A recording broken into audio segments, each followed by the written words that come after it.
Io spero che il Belluno emerga, che tutti la conoscano, perché sono tantissimi che non conoscono Belluno. L'attesa per le Olimpiadi Milano-Cortina 2026 suscita entusiasmo anche a Belluno, città e provincia che sperano di poter beneficiare del richiamo che solo un evento di portata mondiale può garantire anche dal punto di vista della mobilità. Sono tutti i lavori che sviluppano il territorio, queste robe qua, e quindi ci sta avanti col progresso, perché sennò siamo sempre indietro qua e si faranno anche l'autostrada magari. Anche un pezzo che ci si aspetta una viabilità decente per poter arrivare ad accedere a queste grandi manifestazioni.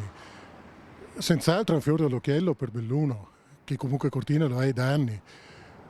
Ma la preoccupazione è proprio quella, il poterci arrivare, dunque il classico caos che c'è ogni fine settimana. Una bella occasione per la provincia di Belluno, anche se comunque mancano tante infrastrutture come città di capoluogo, mancherebbero tanti alberghi, se arriva tanta gente sicuramente non so se Cortina riesce a ospitare tutta questa gente. Insomma, una viabilità all'altezza e qualche albergo in più per rendere davvero ospitale la provincia intera che guarda a Cortina pronta a rivivere i fasti del 56. Finalmente Cortina fa qualcosa, speriamo che riacquisti il prestigio che aveva negli anni scorsi. Del 56 che non eravamo più abituati a avere tanta gente qui da noi, è una bella cosa, penso. Sicuramente una grande opportunità per il luogo, per il posto. Cortina è magnifica, è la perla delle Dolomiti, è stupendo insomma. Qualche perplessità sulla pista da bob, soprattutto sui costi esorbitanti per la realizzazione del nuovo sliding center